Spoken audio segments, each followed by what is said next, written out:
Bonsoir, très heureux de vous retrouver ici en direct de la Porte de Versailles à Paris dans le cadre du Salon de l'Agriculture pour cette émission Biodiversité, paysage et agrivoltaïsme peuvent-ils faire bon ménage?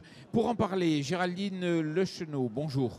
Bonjour. Vous êtes directrice du développement d'Enoé Est, à mes côtés donc Franck Spinelli, bonjour. Vous êtes directeur en charge du développement d'Ecosphère et juste à ma droite, donc, Anne-Charlotte Dauquès, responsable du département métier de l'élevage de IDEL, l'Institut de l'élevage. Bonjour. C'est bien ça. Peut-être une présentation, Franck Spinelli. C'est quoi Ecosphère? Oui, alors très rapidement, Ecosphère, nous sommes un bureau d'études spécialisé en écologie. Donc notre rôle consiste à faire l'ensemble des dossiers réglementaires qui sont propres à tous ces dossiers dans le cadre de projets, d'infrastructures et en particulier, bien évidemment, sur les énergies renouvelables.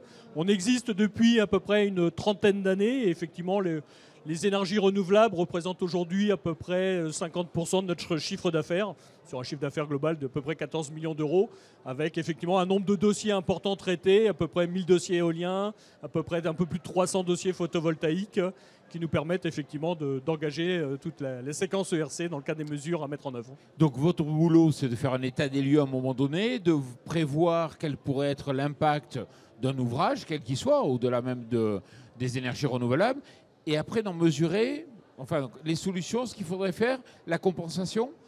Oui, alors avant d'arriver à la compensation, alors c'est ce qui est intéressant dans l'agri-photovoltaïque, c'est que c'est un projet qui est multi-acteurs en fait, et c'est cela en ce sens où ces projets sont intéressants. Alors peut-être avec ma fibre d'ingénieur agronome, j'en ai une certaine sensibilité, mais ça permet de réfléchir de manière croisée avec un projet industriel, un projet agricole, et en fait des enjeux écologiques, et d'arriver à se concerter pour montrer qu'en fait les trois peuvent se concilier, et on peut montrer des projets tout à fait valides et pertinents en ce sens-là. On a trop tendance à souvent opposer l'ensemble des composantes, et tout l'enjeu consiste à effectivement avoir ce rôle de médiation avec l'ensemble des parties pour trouver le meilleur parti d'aménagement qui peut être mis en œuvre. Alors une étape importante, Géraldine, c'est d'intégrer au paysage donc un projet agrivoltaïque. Exactement, parce qu'aujourd'hui, c'est une énergie évidemment qui est locale, qui vient s'inviter dans nos campagnes, et dont il faut que les gens qui habitent dans ces campagnes puissent intégrer cette énergie et comprendre pourquoi elle vient ici. Donc la partie paysagère est une des parties qui est vraiment les plus importantes, l'intégration paysagère du projet, de manière à ce qu'il soit le moins visible possible et le mieux intégré pour que les gens apprennent à vivre avec dans leur quotidien. Donc ça passe par le choix des parcelles, des haies, la façon de l'intégrer dans le paysage? Alors en fait, dans une étude paysagère qu'on va faire, on ne va pas installer un projet agrivoltaïque sans étudier autour l'écovisibilité qu'on va avoir avec les hameaux les plus proches, avec des monuments historiques. Et donc dans ces études, en fait, on va voir comment le projet peut s'intégrer dans le paysage, et donc on va mettre en place des filtres végétaux, on va aménager des parcelles, des entrées-sorties de bourg, de manière à ce qu'il y ait le moins de visibilité possible sur le projet. D'accord. Quelle est la méthodologie d'étude d'impact que vous adoptez ? Donc en fait, l'étude d'impact, elle est décrite dans le Code de l'environnement. Vous avez toute une séquence à suivre. Donc vous allez avoir un état initial. Alors déjà, il va falloir décrire le projet et pourquoi on est là. Il va y avoir un état initial à faire où on va définir des enjeux. Alors l'état initial, c'est pas que le paysage. Ça va être toute la partie eau superficielle, eau souterraine, les sols, les milieux humains. Ça va être l'acceptabilité par rapport aux documents d'urbanisme. Et puis vous allez avoir deux grands volets qui vont être le volet naturel et le volet paysage. Donc à partir du moment où vous allez avoir votre carte d'enjeu, vous allez pouvoir définir quelles vont être les sensibilités, et à ce moment-là, on va mettre en place le projet avec des mesures qui vont être soit des mesures d'évitement, soit des mesures de réduction ou des mesures de compensation. Donc elles vont être à la fois pour les milieux naturels, mais aussi pour le paysage. C'est des questions que vous évaluez, vous, au sein de l'IDEL ? Alors l'IDEL, c'est un institut technique de recherche appliquée qui vise à aider les éleveurs, d'une part à améliorer leur compétitivité et d'autre part à mieux prendre en compte les enjeux sociétaux. Donc la question de l'agrivoltaïsme fait partie des questions à prendre en compte et est bien sûr un des sujets controversés parce qu'il met en jeu à la fois des questions d'énergie renouvelable, des questions de maintien de l'agriculture et puis des questions d'intégration paysagère, d'acceptabilité locale. Et ce qu'il faut, c'est réussir à mettre en cohérence l'ensemble de ces éléments-là. Alors nous, on intervient de deux façons. On intervient d'une part en aidant les entreprises et les agriculteurs à construire des projets qui leur conviennent aux uns comme aux autres. Et d'autre part, on est en train de mettre en place une centrale expérimentale dans l'une de nos stations expérimentales en Limousin, où on va essayer de mesurer l'ensemble des impacts sur les animaux, sur la pousse de l'herbe, sur la diversité floristique, etc., pour se faire la meilleure idée possible et aider à réduire les incertitudes qui sont l'objet des controverses. Franck, c'est vrai qu'il y a de nombreuses interactions possibles en fait. Et vous devez les balayer, la biodiversité notamment. Oui, alors dans l'aspect biodiversité au sens large, alors c'est vrai que les études sont assez exigeantes, puisqu'on travaille à la fois sur la faune, la flore, les habitats naturels, les fonctionnalités écologiques, les services écosystémiques. Donc tout ça se complexifie beaucoup.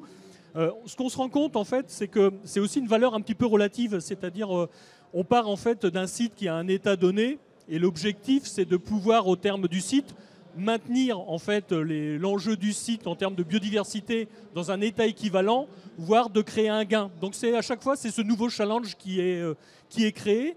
Et lorsqu'on réfléchit un petit peu de manière globale, on voit que ces interactions en fait, peuvent être globalement assez positives. Ça amène sur les projets agri-photovoltaïques à se reposer la question des fonctionnalités justement des habitats naturels. Puisque finalement, pour assurer la conservation d'une espèce, il faut qu'il ait un habitat présent. Cet habitat remplit des tas de fonctions, qui peuvent être des fonctions de production, et les deux ne sont pas incompatibles. Ça peut être des fonctions environnementales au sens large, en stockage de carbone, tous ces services écosystémiques dont on parle, toute cette fonction écologique sur l'amélioration de la qualité du sol, etc. etc.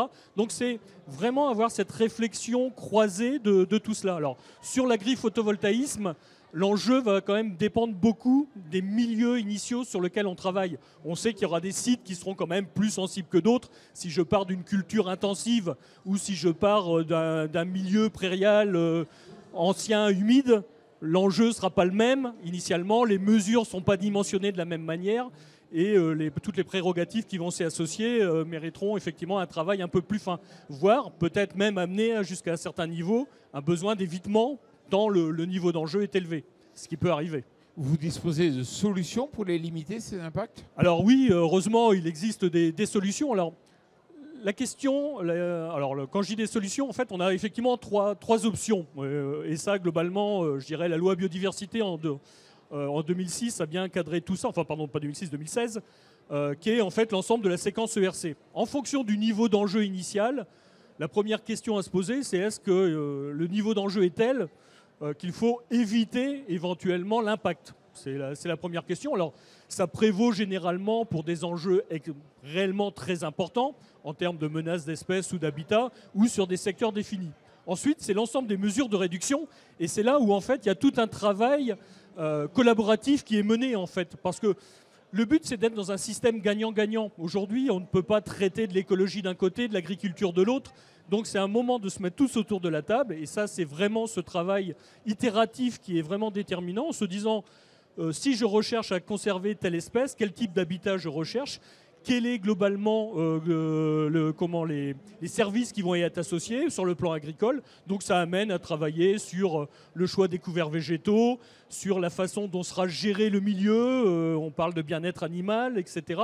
Donc en fait, tout ça rentre dans un corpus de mesures de réduction. Et enfin, pour vraiment des impacts résiduels significatifs qu'on n'aurait pas pu éviter ou réduire, on passe sur un système de compensation qui vise, et ce que nous permet aujourd'hui la loi biodiversité, c'est de pouvoir rentrer in fine, quand on ne peut pas trouver de solution dans ces deux premières phases, à un principe de compensation sur des sites corollaires. Et pour bien expliquer, c'est-à-dire si on ne peut pas faire à un endroit donné, il faut faire peut-être deux fois plus ailleurs. Oui, alors 2 fois plus, pas spécialement, mais c'est l'objectif étant d'avoir une équivalence écologique et fonctionnelle. Alors l'idée, c'est d'y intégrer plutôt un critère qualitatif en termes de population d'espèces plutôt que des ratios, parce que finalement, ça crée une surenchère foncière qui n'a pas toujours vraiment de sens en tant que telle, en fait. Donc l'idée, c'est vraiment d'avoir une analyse, et en ce sens, les suivis sont vraiment déterminants, puisque chaque porteur de projet doit aussi rendre compte au service de l'État du bien fondé et de l'efficacité des mesures. Et vous intégrez les relations avec les éleveurs sur place, puisqu'on est dans un milieu à 3 Ce sont des parties éléments prenantes. déterminants, effectivement. Anne-Charlotte? Oui, ce qui est important peut-être à se dire, c'est que de toute façon, il ne s'agit pas de couvrir l'ensemble des surfaces agricoles ou des surfaces d'élevage avec de l'agrivoltaïsme. C'est des zones ponctuelles sur lesquelles ça peut avoir un intérêt. Et c'est dans ces endroits-là bien précis qu'on va devoir travailler sur les relations entre l'ensemble des partenaires pour permettre à chacun d'y trouver l'ensemble des partenaires humains, mais aussi le milieu. Donc la question, voilà, le milieu naturel, la biodiversité. Il y a des vrais enjeux. C'est-à-dire je pense qu'il ne faut pas qu'on se dise ici, c'est rien du tout de mettre des panneaux solaires sur des parcelles agricoles. Non, ça a un impact et il faut travailler pour que l'ensemble des usages de l'espace, on va dire, soient compatibles, y compris celui des paysages, ce qui est probablement pas le plus facile et ce qui explique qu'on ne va pas pouvoir non plus développer partout ce type de produit. Et donc une des difficultés qu'il va falloir gérer, c'est aussi la question, alors c'est moins une question d'environnement et de biodiversité, mais d'équité au sein de la filière agricole. Les panneaux et les centrales photovoltaïques pouvant être une source de revenus, comment on fait pour gérer ça le mieux possible à l'échelle de l'ensemble des agriculteurs? Géraldine, sur l'aspect impact, on a bien compris, mais il y a aussi les voisins à aller voir, justement, pour être capable de pouvoir se concerter avec eux et rendre acceptable le projet.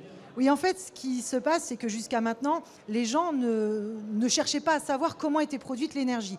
On était chez soi, on allumait sa lumière, on s'occupait peu. Aujourd'hui, avec l'agrivoltaïsme, normalement, l'énergie, elle est produite à côté de chez vous. Vous avez un outil de production électrique.